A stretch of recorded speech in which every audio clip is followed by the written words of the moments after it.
Meus amigos e meus irmãos, bom dia, boa tarde e boa noite.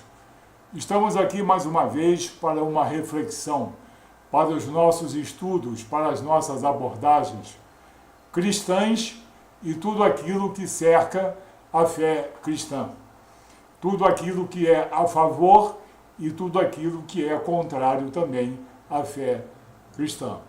O nosso assunto de hoje é reencarnação. Reencarnação, a heresia de Lyon. Reencarnação, a heresia de Lyon. Por que reencarnação? Qual é o conceito de reencarnação? Não é um conceito cristão, é um conceito alheio à fé cristã. Reencarnação é um pressuposto milenar, muito anterior a Jesus e que é contemplado, pressuposto por diversos povos, diversas civilizações há milhares de anos. E o homem morreria e voltaria para pagar os seus pecados. Depois morreria de novo e voltaria para pagar os seus pecados e pegar virtudes. Viveria e morreria sucessivamente até que assim ele fosse depurado de seus pecados num sistema de autorredenção, o que não existe, e num sistema de salvação pelas obras, salvação pelos méritos humanos. Reencarnação é isso, é o pressuposto de vidas sucessivas. Porque é uma heresia. É uma heresia porque contraria completamente os ensinamentos de Jesus e os atos soberanos de Jesus. Contraria as Escrituras Sagradas, os profetas, os apóstolos e o próprio Jesus, em suas palavras, e contraria os atos soberanos de Jesus. Por que Lyon? Lyon é uma cidade da França muito antiga e muito importante. Muito importante hoje, uma grande cidade, um centro cultural. E dali partiu esse pressuposto da reencarnação, que se difundiu por toda a França, difundiu-se por outras partes da Europa Ocidental e tem no seu incentivador um homem chamado Hippolyte Denisard Rivail. Hippolyte Denisard Rivail dizem que era um homem culto, era um anatomista, era um pedagogo, era um poliglota, um homem culto para os padrões da época. E a França estava enfrentando uma forte chama digamos, humanismo iluminista. O homem estava começando a pegar uma autoconfiança. Coisas estavam sendo descobertas, coisas estavam sendo sintetizadas. A influência filosófica dos séculos XVI e XVII estava despertando nos homens uma autoconfiança de que o homem é capaz de tudo. O homem é capaz de criar, o homem é capaz de discernir tudo e o homem seria capaz mesmo de substituir Deus, porque o homem estava num êxtase tão grande com as suas descobertas, num êxtase tão grande com as ciências, com a filosofia e com o autoconhecimento, que ele presumia, o homem da época presumia poder ser Deus, quem sabe até fazer um Deus à sua imagem e à sua semelhança. Mas é essa a verdade iluminista. Você pode ler sobre humanismo iluminista em muitas fontes confiáveis. Bom, a reencarnação não é uma verdade, é um pressuposto. Nada tem a ver com a fé cristã. Por isso é chamado de heresia. E ela tem sobre ela diversas névoas, diversos obstáculos. Ela, no caso, contraria tudo aquilo que é de conhecimento cristão, tudo aquilo que está contido nas Escrituras Sagradas, tudo aquilo que foi ensinado por Jesus e pelos apóstolos. Vamos ver alguns desses elementos, alguma dessas névoas que cobrem o pressuposto das vidas sucessivas, o pressuposto da reencarnação. Em primeiro lugar, a credibilidade. Sim, credibilidade. Credibilidade na sua existência, credibilidade na sua origem, credibilidade do próprio homem que divulgou esse pressuposto. Um homem, que nós já citamos o nome, Hipólite Denisard Rivail, que não suportava, como outros homens iluministas, as soberanias. Com uma certa razão, a soberania dos governos aristocráticos, a soberania e a também hegemonia hermética da Igreja Católica Apostólica Romana, na época, e quando ele constatou que a salvação do homem é por ato soberano de Jesus, ele não gostou. Ele não gostou dessa soberania também e resolveu ir buscar na Ásia o pressuposto da reencarnação. Introduziu em toda a Europa Ocidental e fez com que ela se disseminasse. E hoje, em nosso país, muitas pessoas creem, muitas pessoas adotam como meio de salvação as vidas sucessivas, o pressuposto da reencarnação. Então, falta o quê? Credibilidade. Credibilidade na sua eficiência, na sua existência e no seu divulgador, Hipólite Denisard Rivail. Por que lhe falta credibilidade? Vamos ver o que as Escrituras dizem sobre um homem que contraria as Escrituras Sagradas. Esse divulgador, ele era anjo? Não. Ele era um apóstolo? Também não. Vamos ver o que diz o apóstolo Paulo na carta aos Gálatas, capítulo 1, versículos 8 e 9. Diz o apóstolo Paulo: mas ainda que nós mesmos, quer dizer, nós mesmos apóstolos, ou mesmo um anjo vindo do céu, vos anuncie outro evangelho, além do que já vos tenho anunciado, seja isso anátema, seja isso maldição. Assim como já vos dissemos, agora de novo também vos digo, se alguém vos anunciar outro evangelho, além do evangelho que já recebestes, seja isso anátema. Então, o que Paulo diz? Nem um anjo dos céus, nem um apóstolo como nós, pode trazer novos ensinamentos e com base nesses novos ensinamentos, criar algum novo evangelho.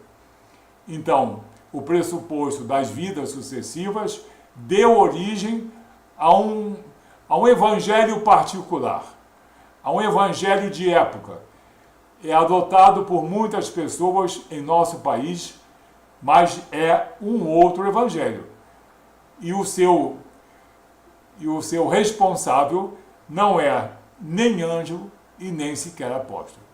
Então, credibilidade, a primeira névoa que paira sobre a reencarnação. Em segundo lugar, a sua viabilidade. Ela é viável ou ela é inviável? Quanto à sua viabilidade, quanto à possibilidade dela existir, quanto à possibilidade dela ocorrer, que não faz parte da fé cristã, não faz parte da soteriologia cristã, Nós temos aqui algo bastante claro na carta aos Hebreus, capítulo 9, versículos 27 e 28, em que nós encontramos as duas unicidades, a unicidade da vida e a unicidade da morte redentora de Jesus, daquela oblação única, perfeita e também eterna e suficiente. Duas unicidades, a unicidade da vida, a vida é uma só, e a unicidade da obra redentora de Jesus, da obra salvadora de Jesus. O que diz Hebreus capítulo 9, versículo 27 e 28? E como aos homens está ordenado morrerem uma vez, vindo depois disso o juízo, assim também Cristo, oferecendo-se uma vez para tirar os pecados de muitos, aparecerá segunda vez sem pecado aos que o esperam para a salvação. Então fica aí nítida que a viabilidade da chamada reencarnação é questionável, há sobre ela uma névoa, porque o que dizem as Escrituras Sagradas? Existe uma só vida, existe uma só oblação. Se existe uma só vida, é concedido ao homem morrer uma única vez, vindo logo após o juízo. A carne entra em decomposição, sarkos. Sarkos é o nome grego para a carne. E pneuma, que é o espírito, ele sobrevive, mas não sobrevive para voltar. Não sobrevive para resolver os seus problemas pessoais. Ele sobrevive para o juízo. O texto é bastante claro. Então, a viabilidade da reencarnação tem essa segunda névoa sobre ela. Então, falamos da sua credibilidade e da sua viabilidade. Em terceiro lugar, temos a sua contrariedade. Sim, contrariedade. Porque ela contraria as palavras de Jesus. Jesus jamais pregou reencarnação. Jesus pregou o novo nascimento espiritual. Jesus falou: vos é necessário nascer do alto, vos é necessário nascer de novo. E disse: não se trata do nascimento da carne, porque o que é nascido da carne é carne, e o que é nascido do espírito é espírito. Então, a contrariedade, o pressuposto das vidas sucessivas, contraria as palavras de Jesus. O que Jesus diz àquele grupo de homens no Evangelho de Marcos, capítulo 10, versículos 26 e 27? Quem poderá, pois, salvar-se? Um dos homens que estava reunido com Jesus disse: então, Jesus, quem poderá salvar-se?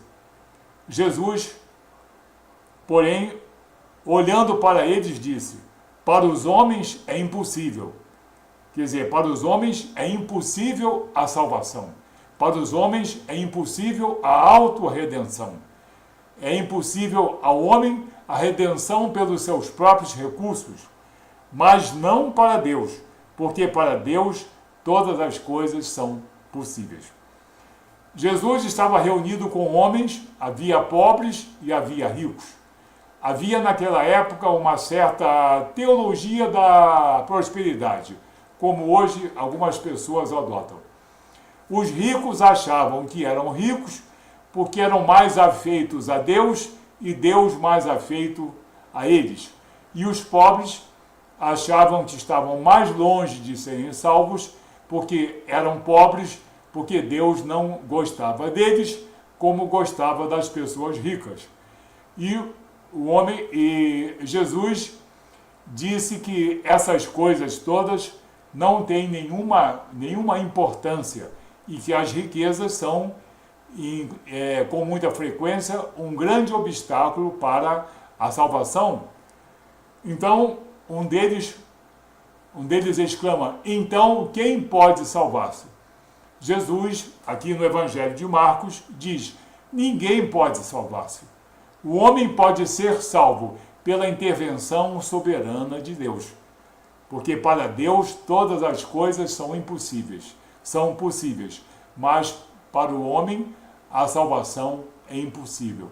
O homem não pode promover a sua própria salvação, nem por méritos, nem por obras, nem por virtudes, nem pela suposta teoria das vidas sucessivas, que é a paixão de muita gente, mas ela tem a sua contrariedade, contraria as palavras de Jesus. Estamos no terceiro item, então. Vimos credibilidade, viabilidade, contrariedade. Ela tem essas três névoas sobre ela. Em quarto lugar, antagonismo. O que é antagonismo? É uma coisa ser contrária à outra. No pressuposto da reencarnação, de um lado está o homem,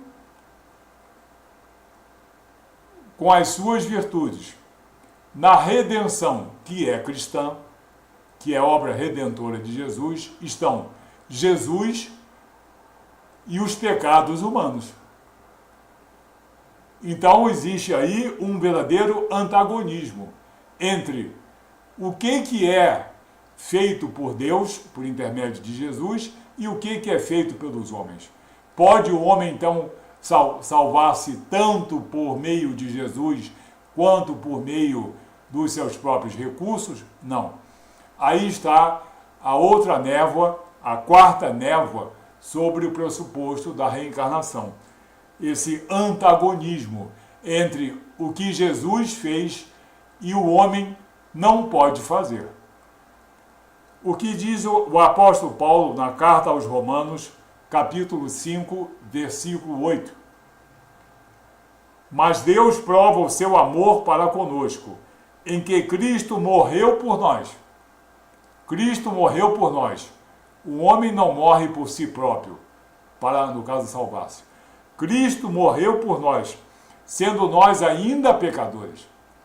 Cristo morreu por nós, sendo nós ainda pecadores. E por que Cristo morreu por nós, sendo nós ainda pecadores? Para nos remir da condição pecaminosa, para nos redimir, para nos salvar, para poder nos justificar e nos reconciliar com Deus. Aí está o grande antagonismo. A reencarnação presume a obra do homem. A redenção é a obra de Jesus. A reencarnação presume a salvação pelas virtudes do homem. A obra redentora de Jesus é a retirada dos pecados do homem, de quando o homem é pecador. Então, um total e absoluto antagonismo. Uma coisa preconizada pela reencarnação, outra coisa que é patognomônica, que é certa, que é correta, que é a obra redentora de Jesus, que é ponto pacífico para todos nós que somos cristãos. E em último lugar, cabe ao pressuposto da reencarnação a sua exclusividade. Exclusividade. Ela nada tem a ver com Jesus, com as Escrituras Sagradas, com a Bíblia. Nada tem a ver com o cristianismo. Ela é exclusiva das doutrinas, seitas e filosofias que negam os atos soberanos de Jesus. Quais são os atos soberanos de nosso Senhor Jesus Cristo? Anulação de nossos pecados após o nosso arrependimento, a redenção que somente Jesus pode proporcionar graciosamente, a nossa justificação, que é nos tornar apresentáveis perante Deus, e a nossa reconciliação com Deus. Então, essa exclusividade é das doutrinas, da doutrina que negue os atos soberanos de Jesus. E, no caso, adote o homem como soberano de si mesmo, que adote o homem como soberano sobre os seus pecados e soberano sobre o seu próprio espírito. Existe nela, então, no pressuposto da reencarnação, uma exclusividade, outra névoa que paira sobre ela, porque ela tem grande exterioridade às Escrituras Sagradas, exterioridade à obra redentora de Jesus, nada tem a ver com a cristologia e nada tem a ver com a soteriologia. Soteriologia vem de soter, salvação, a doutrina da salvação, que é por graça redentora. Como exemplo dessa exclusividade, nós temos Paulo falando aos Coríntios, em 2 Coríntios, capítulo 5, versículo 18 e versículo 19. E tudo isto provém de Deus. Tudo provém de Deus. Metade do homem, metade de Deus? Não.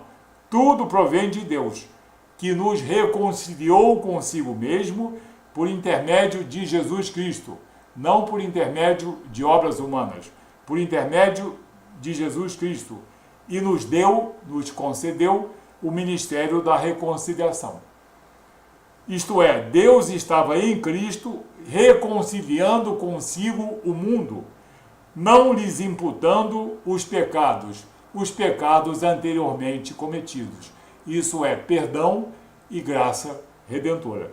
E pôs em nós a palavra da reconciliação. Então, aqui um breve estudo para nós cristãos, principalmente, para os não cristãos, se quiserem aproveitar no caso, o conteúdo, as informações desse estudo. A reencarnação, que nós cristãos podemos chamar de a heresia de Lyon, ela peca, ela erra, ela tem névoas sobre ela, que são a sua credibilidade e a credibilidade do seu difusor, a sua viabilidade, a sua contrariedade, o seu antagonismo e a sua exclusividade ou exterioridade à obra redentora de Jesus, a sua exterioridade à fé cristã. Que isso sirva para que você saiba alguma coisa sobre reencarnação e não venha confundir doutrinas reencarnacionistas com doutrina redentora de nosso Senhor Jesus Cristo. Não confundir com a fé cristã e não pensar que o pressuposto da reencarnação esteja contido em algum ponto das Escrituras Sagradas. Que Deus abençoe você, em nome de Jesus, nosso Senhor, nosso soberano, nosso Deus e nosso Redentor. Pela graça sois salvos, mediante a fé, e isso não vem de vós, é dom de Deus. Que Deus te abençoe nessa palavra, nesse estudo. Amém? Muito obrigado, até a próxima reflexão.